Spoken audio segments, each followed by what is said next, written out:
The first time. The first time. We've never done this before at all. That's This is fantastic. the first time you've ever been on this show. Yeah. Well, Mr. Notarile, welcome to Trenton Chapel Live. How are you, man? I'm good. How are you, man? I'm fantastic. I'm so glad we. All right, so little banter aside, we recorded this episode already. Uh, now What we're. are you talking about? I've never been I here before. Hey, sometimes you gotta do reshoots. We're But just doing it. Do like one big pickup. one big one, yes. Well, thank you again for coming back on and allowing me to be better this time. I No hope you're doing problem. well. But let me get you in here, okay? I want to know what, like, you're a film director, you're a writer, you got some acting in you. What got you into filmmaking?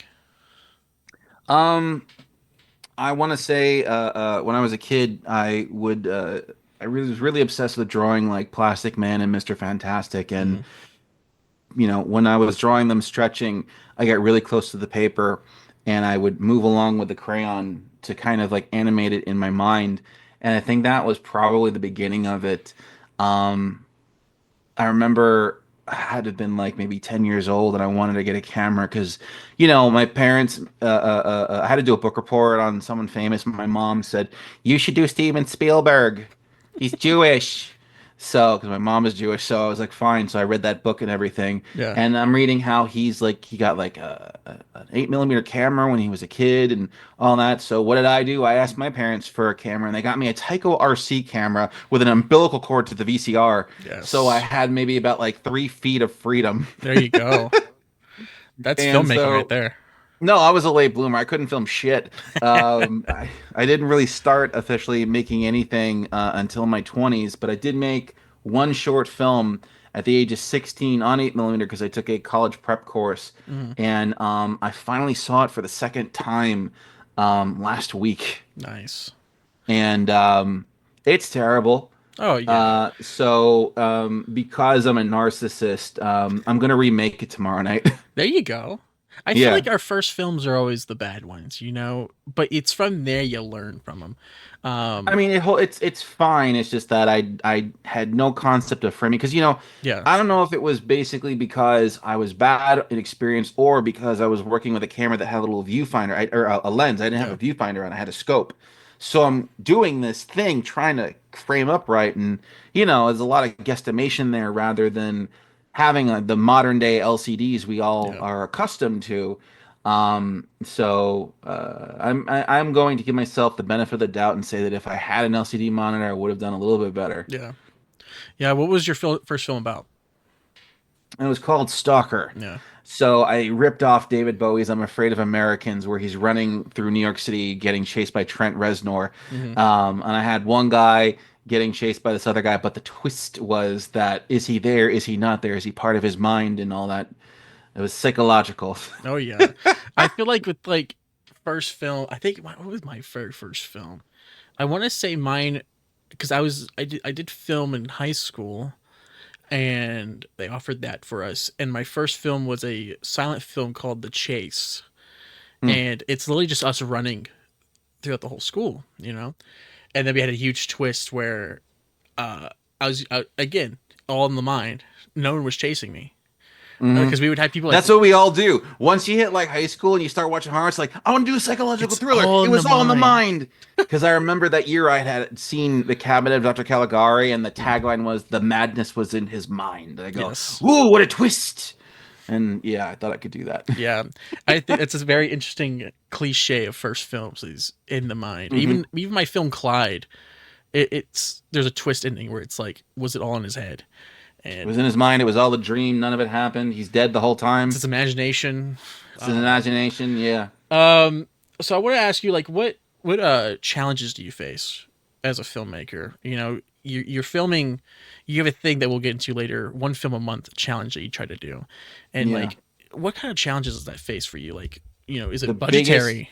Is it yeah, that's probably and always has been the biggest challenge is budgetary constriction. yeah? Um, Having to, especially when you have an imagination and you want to do something big and you don't have the money to do it. Case in point, right now I'm working on a Batman Beyond short and Mm, I don't have the luxury of like other Batman Beyond movies, like, $50,000 worth of equipment or resources. I Yeah. have to figure stuff out for myself. And one of the things I did, which I thought was pretty clever, was I've seen a lot of, big budgeted fan films or original work where people want to do insane backgrounds and they green screen it. Yeah. I can green screen, but it's not going to look good. And Mm. I don't want to deal with that. I don't want to go down that path because I've already messed around with the green screen. It's already a pain in the ass. Yeah. So I said, well, the old tricks are the best tricks. What if I did rear projection? Hmm. So I bought myself a DVD projector, and I already have a white backdrop.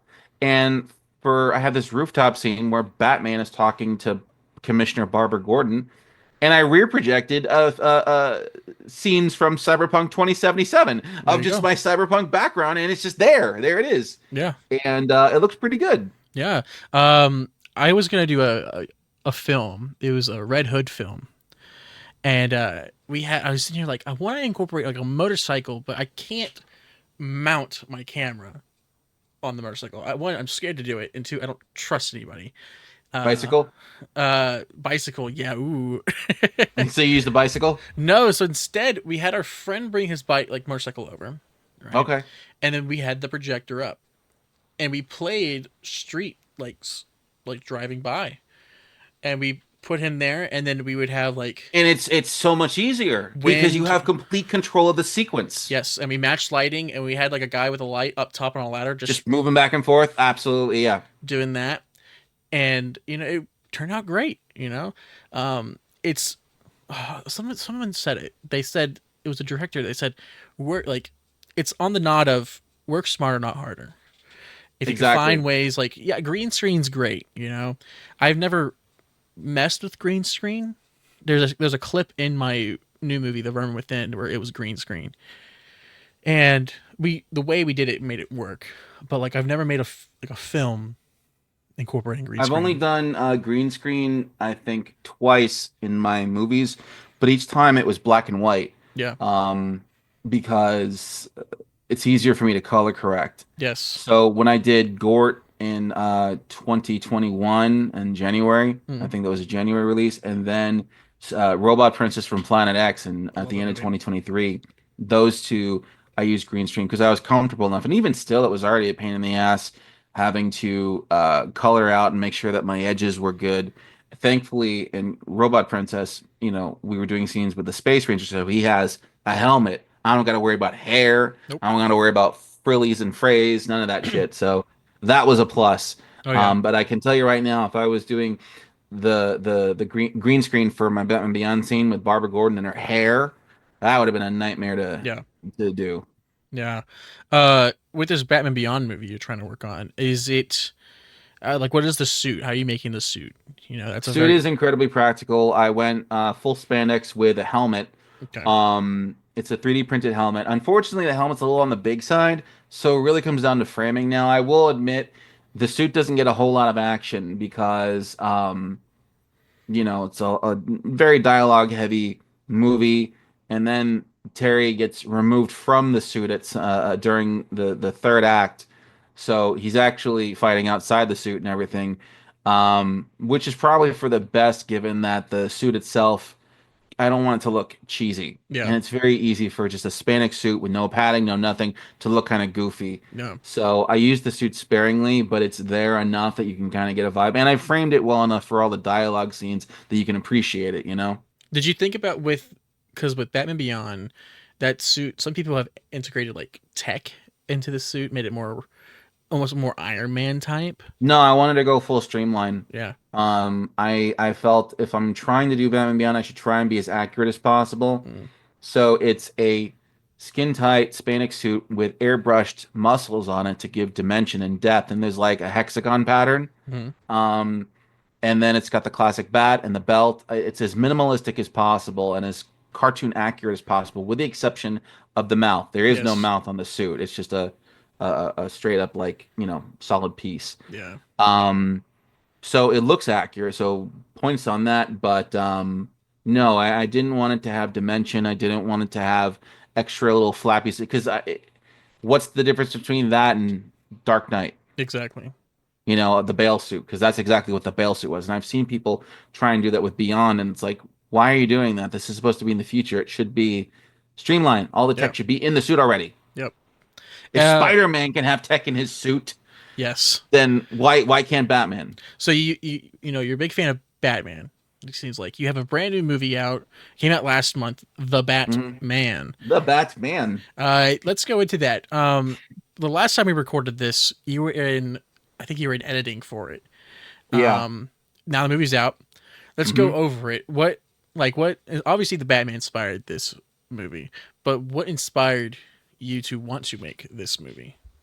I wanted to make the Batman because of two reasons. One, I wanted to find a way to make a legally safe version where I could have Batman in my title and not get sued.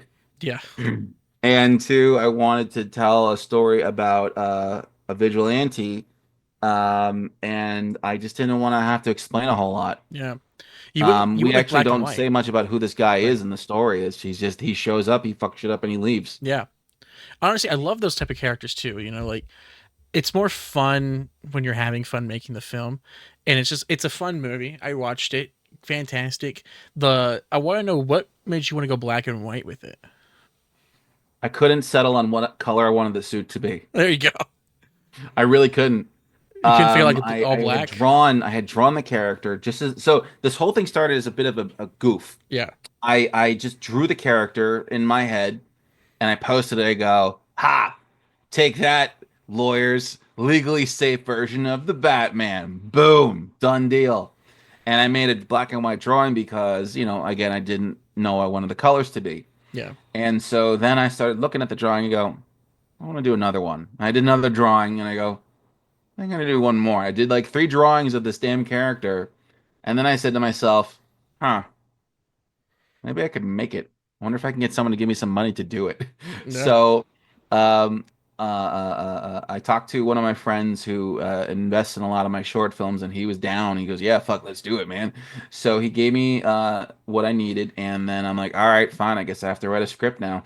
So There you go. I wrote the script, and then I made the helmet, and that was it. Within a couple of weeks, the whole thing was ready to go. And that's kind of like the challenge I give myself, like especially with the fan films. I put it out there. I go, if anybody wants me to make this, give me money. Yeah. And then when they give me money, I go, crap, now I gotta write a script. I wish how did you get that to that point where you could be like, I want to make this, give me money. I feel like that's the most challenging part of being a filmmaker. A couple of things. So, that's 20 years worth of, Yeah. doing this over and over again and fostering a fan base and just people who appreciate your work.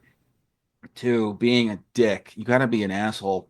You can't just have people go, "Oh my God, you should make this." And go, "All right, I'll try." You gotta go, "Well, give me money and I'll do it." And you Hmm. keep putting that out there, and repetition works after a certain point.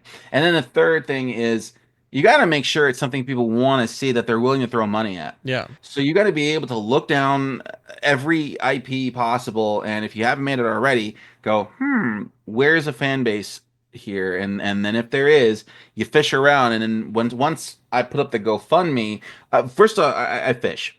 I write who would give me money if I made this. People raise their hand, and I go, okay. Once I get enough people, enough interest, I create the GoFundMe, and I go, all right, now put your money where your mouth is, and people start giving me money, and once I cross a threshold then I start making it happen. Hmm. Now I don't always reach my goal, but once I cross a basic threshold, and which is typically like just a couple of $100, I have enough to get the costume, and then I have enough to kind of move forward with it. Yeah. It's bare bones, but it's better to do something than nothing, in my opinion. Yeah. So my wife gets on me for this. She goes, "If you're not gonna make gold, don't make it." And I go, "I don't want to be that guy Yeah. because I'm never gonna make gold. No one's reliable. But if I get enough."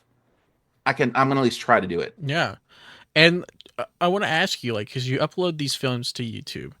hmm Um, I'm not asking you how much you're making, but are you seeing a profit with these films? No, Wow. no, So there's you're no just doing it profit. for the you're just doing it for the love of the game. Yeah, no, at the end of the day, I am an artist first, and I will just make something, even if no one's going to watch it. I'm going to make it so I could say that I did it. Yeah. And then I get bragging rights when Hollywood makes it years later and go, I did it first. Screw you, you stole from me, because that just happened again. There's a movie coming out called, I think it's Locked, Locked. starring Bill Skarsgård and Anthony Hopkins. Interesting. The plot is Bill breaks into a high-tech car and Hopkins is remote controlling the car and takes him on a hell ride, torturing him. Well, in 2013, I made that short film. Interesting. That's the exact short film. I have a guy who is in his car that gets remote controlled by my character, the Ice Psycho, and takes him on a hell ride. Look at that. And I already Interesting. checked. Lawyers say you can't sue for an idea. You have to sue for a script. So I have to wait for the movie to come out, watch it, and if there's enough, sue. But there probably won't be. Probably. Interesting. I had a friend of mine who wrote a short story, and the whole premise was that these people, these scavenger type people, are stuck in a giant field type thing, a maze of some sort, and the maze is constantly changing, and the elites are what control it. If it sounds familiar, it's the Maze Runner. Yeah. He wrote that years before the book came out and after the Did movie he came ever out. do anything with it? Because there is cosmic coincidence. I'll give you that. You remember that movie Sausage Party? Yeah. Food trying to escape and not get eaten. I wrote that in high school in the year 2000 called Animal Crackers, and it was a bunch of foul-mouthed animal crackers that didn't want to get eaten, and they tried to go hide under the stove, and they got to make it through the kitchen cabinet. You should make that. And it's an adventure. But I never released that story. I was just always on my He computer, and I told it maybe to a couple of friends here and there, and I turned it in for a school report once. But no one I know knows Seth Rogen, so it's some things are just pure cosmic it coincidence. I th- he I mean, you're talking about a guy from a small town writing this and just writing Yeah. it for himself. It wasn't for like school or anything. And Hmm. then all of a sudden years later, Maze Runner comes out. Yeah. And he's like, It's weird "Whoa." how that happens sometimes. Yeah, it's very weird. I want to ask you you have another movie out, True Crime Chapter 2. Yes. Um, let's talk about that. I'm a terrible interviewer. I did not know this movie came out. I did not know this came out. I was like, I'm waiting for his February release, and this is your February release. It seems like. Yep. Let's go into it. I haven't watched it yet. I'm probably gonna watch it tonight. I promise you. But what Okay. went into the film? Like what describe the film? I know there's a part two. Hmm. So like Now, did you see part one? I have seen part one. Okay.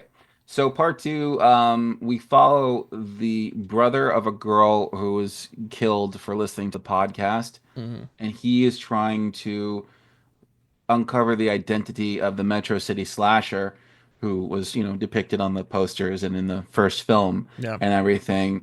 And in doing so, he goes down the rabbit hole of listening to the podcast himself because he finds out that his sister is now on the podcast. Now, the story from the first film is the whole thing is about morbid fascination. A Mm-hmm. lot of people are obsessed with murder and death and all that. So the first film kind of mocks listeners of true crime. So if you listen to true crime, the thing is you get to vicariously follow the killer if you listen to this particular podcast. Yeah. So in our first one, our main protagonist, she's listening to the podcast and going along with him as he is, killing people. And then at some point, he kind of tries to like reach out to her and touch her when she kind of snaps out of it and rejects the podcast in some capacity, to which she then becomes the next victim of him, and she is part of the podcast. So it's one of those like things where you become part of the very thing that Yeah. you're observing and whatnot. The second one um, plays with that and then doubles down on it and goes way further, where you have a person who is now dead, who's on the podcast, and now someone trying to essentially avenge them. And it gets really weird. All I'm gonna say is the second one's really weird, Oh and I wow. don't want to spoil it. Well, people, link in the description. Go watch True Crime Chapter 2. I'm excited to watch it. I literally like looked on YouTube today. I was like, what are the other titles he's made? And I see that one's out now, and I'm like, oh, all right, I have I to watch try to that one. release the first week of the month. Yeah. So let's go into this challenge you're doing or Hmm. trying to accomplish. We're only the second month in. You're doing a film a month Yeah. challenge, which is amazing. I wish I could do that. I want I to mean, ask. for me, it's technically not a lot because spoiler alert, the most films I ever made in a year was 27. Jeez. So I'm kind of just dipping under. If I just do one a month, I'm doing 12 a year, which Yeah. is just average for me. But it's just because I'm trying to stay relevant, Yeah. really. I want to just be relevant. So I'm doing one a month. I Yeah. think that's a healthy pace for me right now, given that budgets are hard to come by. And, it's not like I still have like a job and everything. Yeah. So I got to focus on that too. Yeah. So, one a month. I want to ask you, do you suffer from imposter syndrome? In what capacity? Like when you sit there, how do you come up with these ideas? Do you have a point where you're like, I have nothing? So it's not that I have nothing per se, but there are times where I want to go further, but I can't think of anything. So I was thinking about like I may want to do a third true crime, but I do feel like I've painted myself into a corner with the second one. Like where else? Because there's a dynamic that's needed. So Yeah. one thing is I want to have minimalistic dialogue. Two, I want the stories to work within the lore that I'm establishing. So sometimes I put it out there and see if people can answer it for me. Hmm. So I posted to my Facebook, I said, I painted myself into a corner with True Crime Chapter 2, considering a third one. Anybody got any pitches? Send them to me. And I have people who are trying their hardest to give me something, but they obviously don't comprehend. Like someone's like, what if what if you did one from the killer's perspective? And I'm like, they're all from the killer's perspective. You're going along with the killer on the murderer. I mean, maybe you What could if maybe you do like with the third one. How about doing an origin? Someone said do the origin. That will be answered if you watch the second one. It's going to get very difficult to do an origin story if you Okay. watch the second one. So I don't want to give that one away. I Someone said, tried. what if I Someone tried. said, "What if we like unmask the killer and find out who he really is?" I go, "Well, I did that in the second one. Didn't you see it?" And they're like, "Oh." And it's again, it's the answers that they're giving me are from people who either don't understand what they're watching or they didn't watch it. So it's annoying because I also it helps me like connect with people. I Yeah. want to know if people are getting what I'm giving them. So sometimes that's a disappointment. Yeah. I'll try my best. I'm gonna watch it and then I'm gonna send you messages. I'm gonna message you all these ideas I have. Okay, I'm That's what I'm looking gonna do. forward. That's what I'm gonna do for you. Do you ever sit there and you're writing something and you're sitting there, you're typing away or you're writing it, and you're sitting here, and you get in your head, is anybody gonna like this? Am I gonna No, like never. this? No, Really? I've learned to not give a shit I love what that. people think. I'm writing for myself, and I've always written for myself. If it Yeah. entertains me, then it's going to entertain somebody, Yeah. and that's that.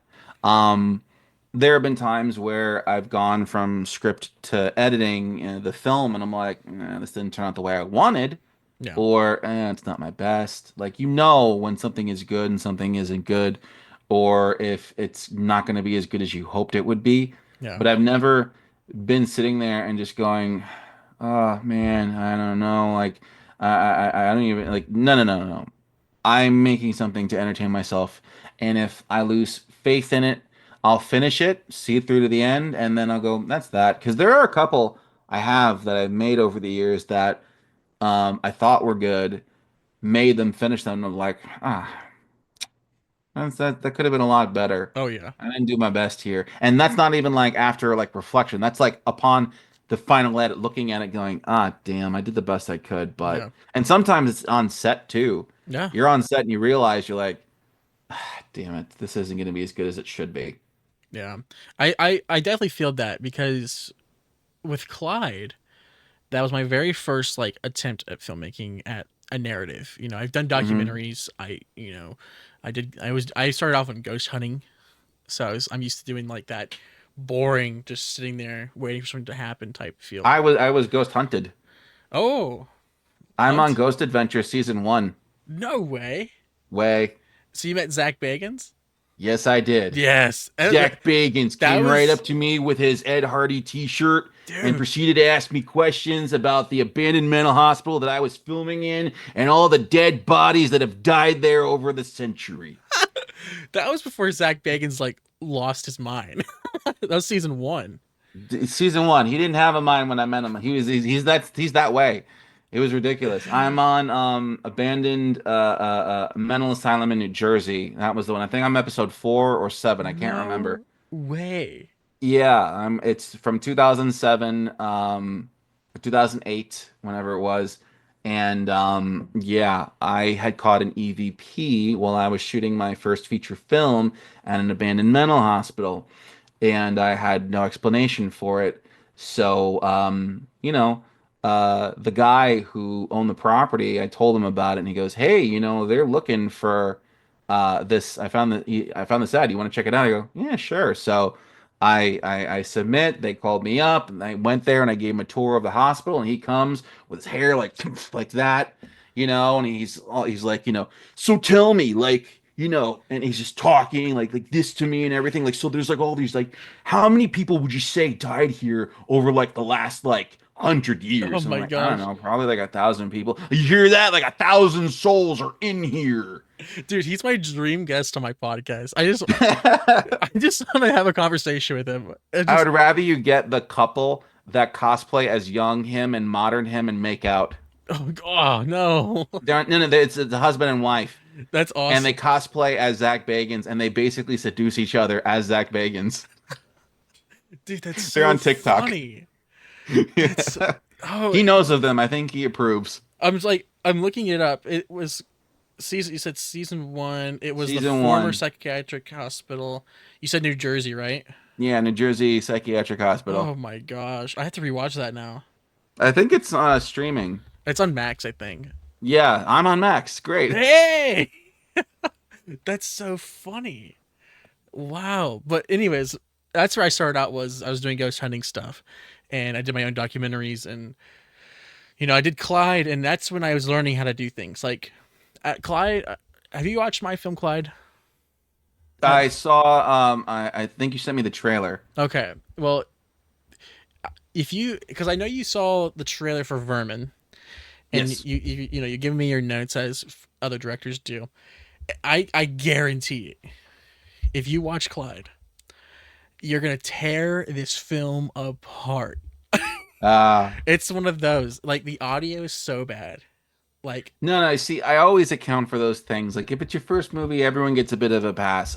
So I've had filmmakers, aspiring filmmakers message me and ask me for tips, and I always give them the tips, and then they come back to me with their movie, and I always, depending on whether they're coming to me hand in pocket or they're coming like, look what I just did, then I respond accordingly, and typically I always go, do you want me just to, do you want me to compliment you, or do you want me to tell you how I really yeah, feel? because you did that to me. You said, "Do you want me to tell you?" And I said, "Tell me."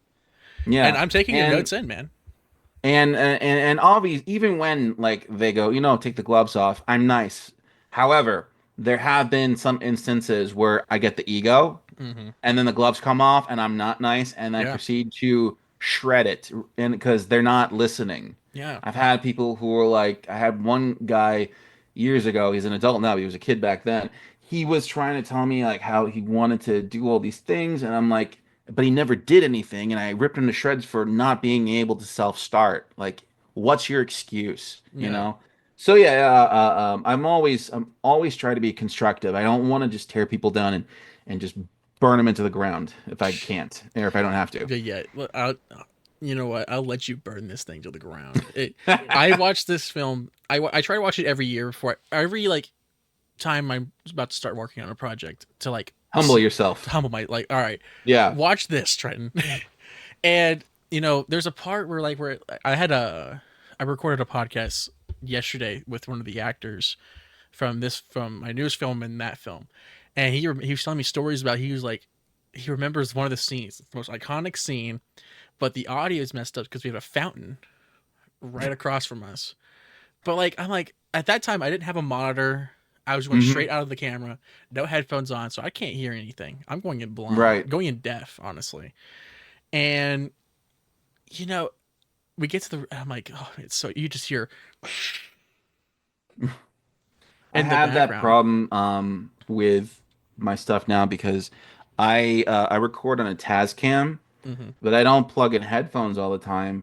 And I was shooting at one of my actors' houses. We were doing Martha Joker Mm-hmm. and then Thomas Batman. So it was the Thomas Wayne, Martha Wayne, Batman Joker story from Flashpoint. And it was Martha's descent to madness and Thomas's descent to becoming Batman, blah, blah, blah. Well, we did a bedroom scene where Martha wakes up from the nightmare of Bruce getting murdered and she's freaking out, she's hysterical, and Thomas has to calm her down, right? Mm-hmm. So I filmed the whole scene. Scene looked great. I go to edit. There is a high pitched static frequency that trashed all my audio. Yep. None of it was usable. So I had to dub the whole goddamn scene. Mm, But it's just one of those things, like it still happens, man. yeah. Still happens. You got to roll with those punches. What camera do you use again? Canon 5D. Canon 5D. Okay. All right, because I use a Canon SL3. Hmm. It's a like small. I think it's smaller. I feel like than most Probably. 60 like 5D CCDs. is about a good like 6 or 7 inches in Yeah. width. Yeah. Yeah, I mean, like, I love the camera. I love mine. I'm able to. It's small and it's like it's a DSLR, and I'm able to get shots that those big cameras can't Yeah. get. I also try to take advantage of other types of cameras because I've always been the one that tells you if you can make a movie with this, I right? tell people that too. You got an iPhone, you got a camera, you're good. Like I have it's not my desk, but like a little cheap. It's not even a GoPro. It's a cheap camera, and we use that as the POV for the rat in the newest movie. We like duct taped it to an RC car type thing, and we Oh, drove it. nice. It steered, and now is the rat. Um, I have a I got gifted like a point and shoot camera that like people use for like vlogging and stuff, Hmm. and we used that for a very wide shot because it was very good at wides.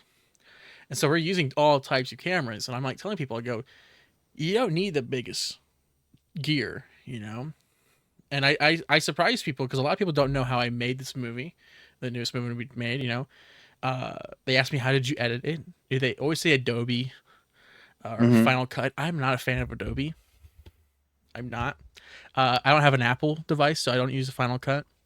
I'm a DaVinci guy, but I wanted Hmm. to challenge myself for this film, so we edited on CapCut, the paid version, on the PC version, which is not a bad one, dude. The AI features on that, that little I'm ringing. still rocking the old school Final Cut. I don't have Final Cut X. I have Final Cut 7. Oh wow, That's the last good version in my opinion. yeah, So I've just been using that, and that's limited me from, having to get other jobs and yeah. everything because everyone's using all these new things. But Final Cut 7 was the best version in my opinion, Mm, and I know it like the back of my hand. Like yeah, that's why I'm as fast as I am when it comes to editing. yeah.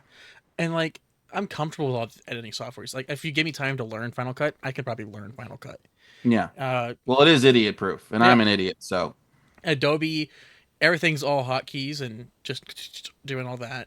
DaVinci is a little advanced, especially the nodes for the effects Yeah, I part. worked on it on one project for hire, and I didn't enjoy it as much as I wanted it. Yeah. One thing that bothers me is when you're crossfading audio, when you're in Final Cut, you just hit the crossfade button and boom, the footage is linked Yep. with a crossfade. On DaVinci, you don't have that, and that bothers me because my OCD is kicking in. I'm like, is it crossfaded? Is it clean? I don't know, and it's bothering me. And I have these little like thingies, and I don't like it. Yeah. How many times do you watch your film before you upload it? Oh, at least like 50 times because I'm editing it and I'm watching it through. And once I make it to the end, you know, render it out once, post it to YouTube privately, watch it again, look for errors, Mm-hmm. make sure it's what I need, and then then I kind of leave it until like maybe the week that it's going to premiere, and then I watch it again just to make sure my opinion still stands. And if it Yep. still stands, then great. Or if I'm lazy, I say fuck it, you know. I remember watching. I think Vermin Within, my most recent. I can only reference that as my most recent. I think I've watched that movie 200 times. and that's an hour long movie. So that's 200 Damn. hours gone, and it's like that was the premiere. That was working on music because I remember we do Well, you Discord also have to watch cards. for pacing too. So feature is definitely Yes, it's easier to watch a short because you can 5, 10, 20 minutes of your time. But yeah, an hour, hour and a half movie, and you got to make sure the pacing is still good. You're going from scene to scene, things work. That takes a while, it you know. does. And you have a feature film, I have a uh, couple, yeah. Methodic. Tell me about Methodic. Methodic. Methodic. Oh, you know what? Now that I'm looking at it, yeah, it's methodic.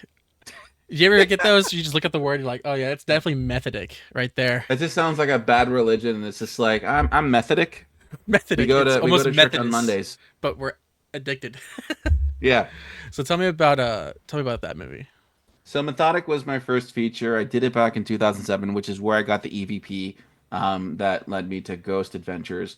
Um, it was basically Halloween on steroids Mm. because back in 2005, I wrote a Halloween remake script and I actually came to California to try and pitch it with no luck. The people that I knew who were going to get me to pitch Malik Malik Akkad, flaked out on me, so it all fell through. So I was like, damn. And then they announced in 2006 that Rob Zombie was going to be remaking it, and I was like, double damn. And then he released his movie, and it was horse shit, and I Mm-hmm. go, motherfucker. All right, that's it. Now I'm angry.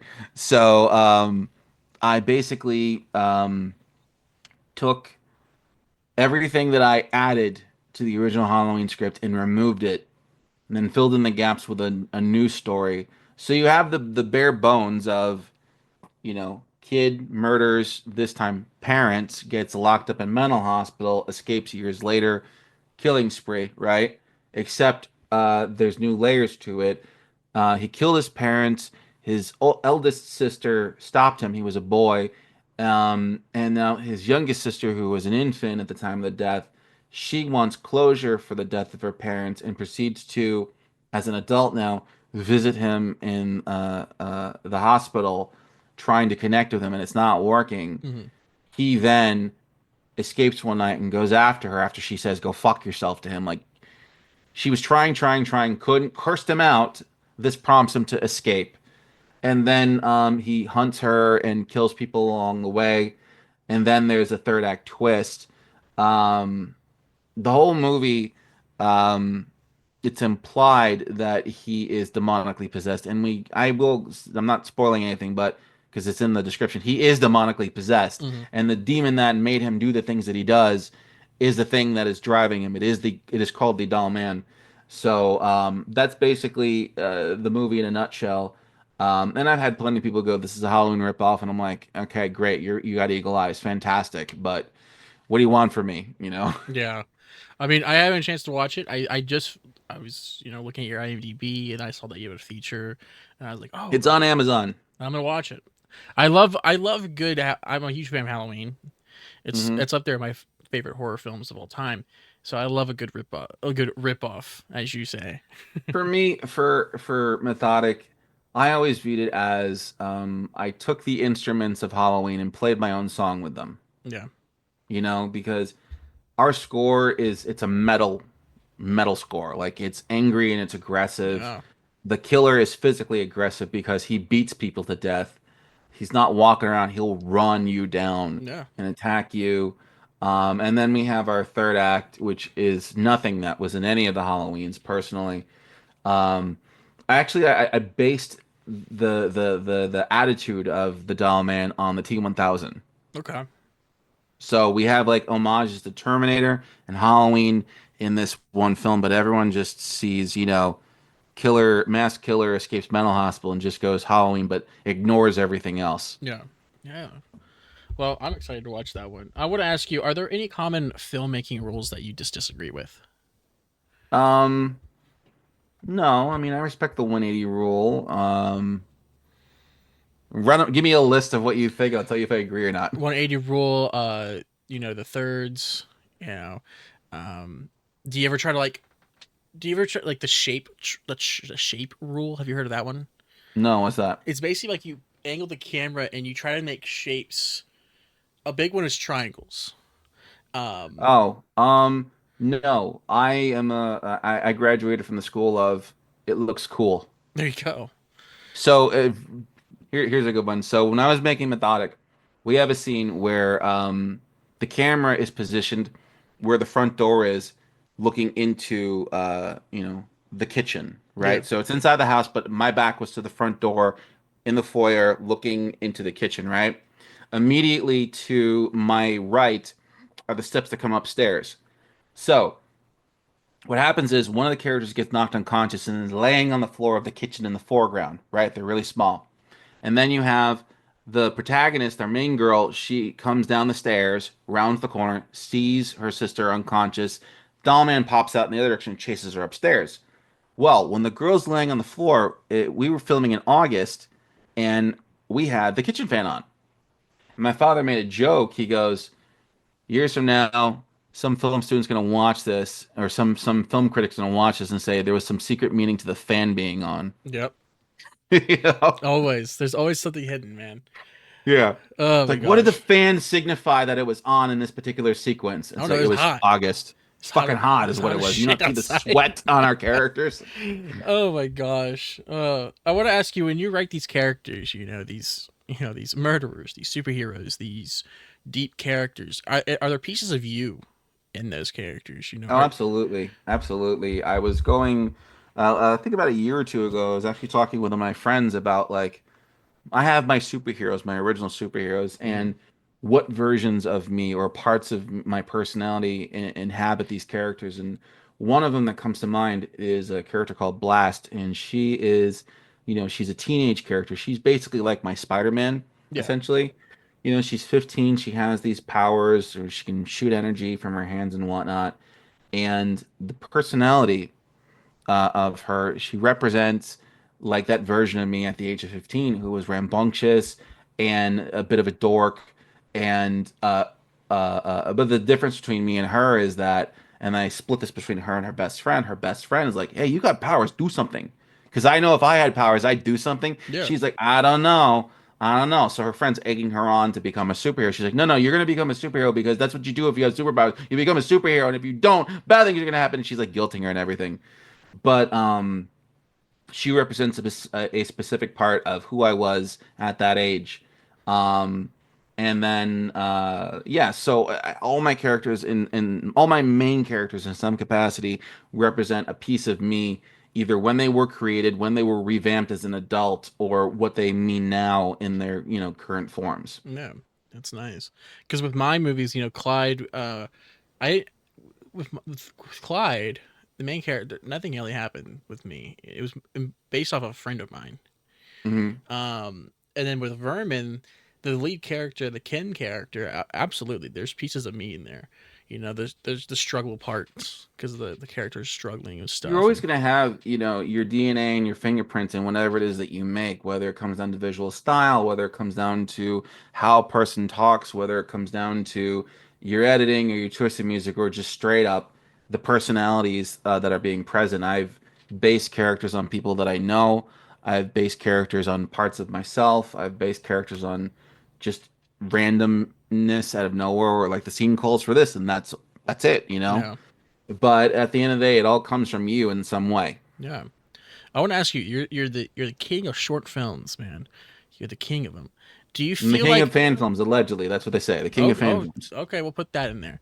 When you make these, because they're short films, you're 10 minutes, 20, 15, 8. Do you ever feel like with the short films that it's not completely end? Like the true ending isn't done. Um, yes and no. It's funny because so the last feature script I wrote, um, I made a short film in 2019 called Sugar, and I really liked it. And I call it a daytime horror movie because the whole thing takes place in broad daylight. Mm, It's bright, it's cheerful, and this horrific story is unveiling where you're finding out the truth behind, this woman and the cops that are there who are questioning her over what they perceive as a domestic violence dispute. no. And really like that story. And I'm like, this whole thing just ended really nicely. This is just like a really good ending. I don't know how to extend this. And I was sitting there, and for years it was bothering me. I'm like, how can I extend this? Can I use this version of the story? Can I do this other script and pull it in? I'm like, it doesn't fit, it doesn't fit, it doesn't fit. And then last year, I was sitting there, I was like, that is the ending. The short film is the ending, Yeah. but it's also the beginning. What if I did that memento shit and just told the story backwards? Yeah. And I did. So the short film is now the first 10 minutes of the feature, but it's the end of the chronological story. We tell the whole thing backwards from that point on. And that's the script. Yeah. And it hit me, and I was like, cool, I'm gonna do that. And I wrote the whole thing out. And now the ending is the beginning of the story, and it's just as fucked up as the end of the story. Wow. It's crazy how that works out, huh?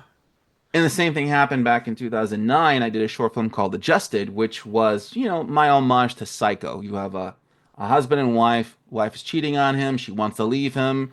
He's a complete, doormat to this girl. Hmm. And she walks out on him and everything. And he's desperately trying to get her back. So he descends into madness trying to get her back, basically, because he will not acknowledge reality. So the short film ends with him strangling his wife, basically, and taking her up to bed, thinking everything is a-okay, right? And then I turn that into a feature script, and now that's only the first 30 minutes of the movie. There's more. My goodness. Yeah. So it's like, well, wait, the wife is dead. What's he gonna do now? It's like, well, you're gonna have to watch the rest of the movie. It Yeah. gets a lot weirder. Wow. Interesting. I want to ask you. I asked all my guests this. What are your Letterbox? Do you have a Letterbox account?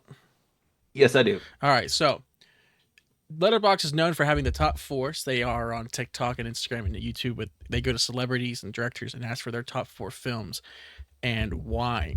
I want to ask you. What are your top four films, and why are they your top four? It's gonna really come down to genres. So in terms of like horror movies, my top four, Halloween being number one. Um, Silence of the Lambs because that's just a fantastic film. Yeah. Psycho, and then the fourth one can either be I want to say either Cabinet of Dr. Caligari because I enjoy silent films and that was the granddaddy of silent of horror basically great Yeah. granddaddy actually, or um, if I wanted to revel in 80s cheese I would say Maniac Cop. Oh my gosh. Yeah. Oh, that's a throwback. I've done two Maniac Cop shorts. That's how much I like it. I've only done Wow. one Cabinet of Dr. Caligari short, but I've done two Maniac Cop shorts, so that it counts for something.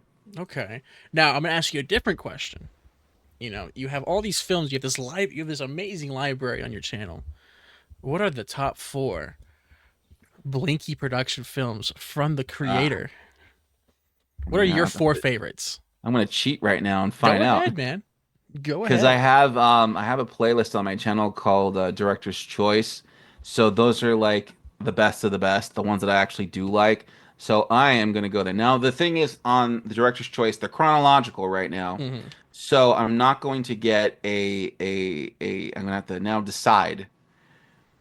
So let's see. I know that I want to say True Crime is probably up there as one of them. Okay. I really loved making that one. Robot Princess from Planet X for sure. It's fun. I really I think I love that movie. captured the style of atomic cinema. I really like that one. That's one of my favorites of yours. I do like that one. I'm gonna probably say the Haunted City series as a whole because I'm really proud of just the wealth of world building I have in there, and there's like a lot of them, so I'm not going to just pick one of them. Yeah. But I really did like Haunted City. And then if I were to, let me see here, how many more? I have more on this page. If I were to pick another one, it's either going to be, hmm, Sugar. Yeah, Sugar. Sugar was a really great short film. From beginning to end. Production was really smooth. Music was really great, and I just think it's a really good idea. So those are the originals. I don't think I named any fan films in that one, did I? You said Sugar, I said, yeah. So True Haunted Crime, City. Robot Princess, Haunted City, and Sugar. Those are my Yeah. top four original shorts. that I've done. And Haunted City, by the way, is basically about like 6 short films right now. It is. It's remarkable, and it's different time periods. I think, right? That's what I really liked about doing it was being able to visit those eras and challenge myself to do them, like visiting the 1910s or Yeah, it's so even cool. trying to pull off the Salem era. You know, you're shooting in the woods, but still, it's tough. It is tough. Yeah, and I just remember there's one mistake in it that I forgot to do. This bothers me because it still happens to me. I had gotten these images of colonial houses, right? That I was going to sprinkle in my background, and I had done like the templates and everything, but I forgot to put them in when I was editing, and I just finished the whole Oh, movie, and then I'm sitting there, it's already online. I go, "Fuck! Oh, damn it! I was gonna do dang! those houses, and damn it, they're not there now." Wow. Okay, so you heard it here. The creator of his films, Blinky Productions, True Crime, Part One and Two, Haunted City, all the 6 films, uh, Robot Princess from Planet X, which was my favorite, and Sugar. Go watch those. Support this guy. He is so talented. Now I want to ask you one last question. We're both directors. I Mm. want to know who are some of the directors that inspired you to make films? Those they're pretty obvious. John Carpenter was the one who made me realize I could do it by myself Yeah, because I saw Halloween. I was like, oh, I think I could do that. yeah, Um, Sam Raimi, Robert Rodriguez, as kids and as a kid. James Cameron, Catherine Bigelow. oh yeah, Um, gotta always give her props. I don't want to leave her out ever. Um, Present day, people like James Gunn for sure has been oh yeah. inspiring me as an adult. Michael Mann, Tony Scott. I think he's a better director than his brother. There you go. I miss him. What about And Spielberg? Spielberg, you can't say Spielberg's your favorite is a good, he's a fantastic director because duh, he's a He is. benchmark. So he does not deserve to go on any lists anymore because if you say, "Oh, I like Spielberg, Hitchcock, and Kubrick," it's like, "Fuck you, get in line. Everybody does." So here's a challenge question for you because you're naming all these directors. Mount Mhm. Rushmore of directors. If you're going for like the traditional ones, then yeah, that what I just said, Spielberg, Hitchcock, Kubrick, and then you can throw in like if you want to go classic at like Cecil B. DeMille, or Oh yeah. if you wanted to go more modern, who's like a modern day director that has like elevated cinema, How about and don't say Tarantino. Ari Aster? No, Okay. those penis monsters. Robert Eggers. Okay, he's gonna get there. He's gonna get there. He's gonna get there. His new movie, like, Because Nosferatu. I, I was super hyped for Nosferatu. Have you seen Nosferatu? of course, yeah, It's basically just about an old guy that wants to fuck, I know. but he I made it saw this so. meme where it was Nosferatu and he goes, "Ooh, you touch my tra la la." I like the. I've seen ones where he has like a mustache on. He's like slob on my knob. Yes, you must bounce on it. But like he announces a new movie, Werewolf, Mm-hmm. and it's set in a time period, and 1300s, yeah. I'm very pumped for that one. Yeah, And no, he's definitely going to be one of those directors, I thought, but yeah, right now he's not like the classic director that if you were to name a director, like if you're an idiot and you're at doing like trivia at a bar and someone says name a famous director, he's not going to be a name, but no. someone's going to easily say Spielberg, Hitchcock, Kubrick. I don't know a fourth one offhand other I think than Cecil B. DeMille. somebody would say Hitchcock. They would say if the top of the mind you get asked name a director, it's definitely gonna be Spielberg. I think Mhm. Lucas is probably George the final Lucas. Rushmore. Yeah. I think Tarantino would be He named. would he would be he would, but I'm saying if I would not put him on I Rushmore. wouldn't If either. I had to do Rushmore, I'd probably then say yeah, Spielberg, Lucas, Kubrick, Hitchcock would probably be I'd the agree the with way you to on go. that. I definitely agree with you on that. Well, Chris, I want to thank you today for joining me on this show. This one was a lot better. uh, I want you to tell people where they could find you. Give them all the social media, all the YouTubes, all the TikToks, everywhere. Where can they find you, man? I'm Blinky500 on all social media, so feel free to just Google me. YouTube, Blinky500, Instagram, Blinky500, Facebook, Blinky500, and I'm on Blue Sky, but they haven't simplified that yet. So just type in Blinky500 on Blue Sky if you want to chat with me on there. Um, True Crime Chapter 2 is currently out. The Batman Part 2 will be coming out soon. I'm going to be remaking Stalker. That'll be coming out as well. And then one more Haunted City for the road. Oh wow. Can we We're get a gonna hint of what March is gonna be? Oh yeah, March is gonna be I think Batman Beyond. Okay. I'm Yeah. very excited about March now. Go follow this guy. He's a great guy. Yeah. I have nothing else. What's some kind words you can tell the people, and then we'll head out. I always tell aspiring filmmakers, think practically. Mm. You don't need to have all of the what's the word I'm looking for? The bells and whistles of a filmmaker. You don't need a director's chair. You don't. It's nice to sit, but you could sit anywhere. You don't need a director. You don't need a trailer. You don't need a crew standing around doing nothing. Also, learn to do everything by yourself first. That way Yes. you can communicate when you actually get people there. If Yep. you don't know how to do it, you can't expect to tell somebody how to do it. Amen. So learn everything first. Do everything first. Do it by yourself first. Amen. Well, you heard it here. All right, we're heading out of here. Follow us on social media. Watch the Vermin Within trailer. It's out now, April 30th. It's coming out, people, on shufflemedia.com. We'll see you guys in the next one. Have a great night. Peace.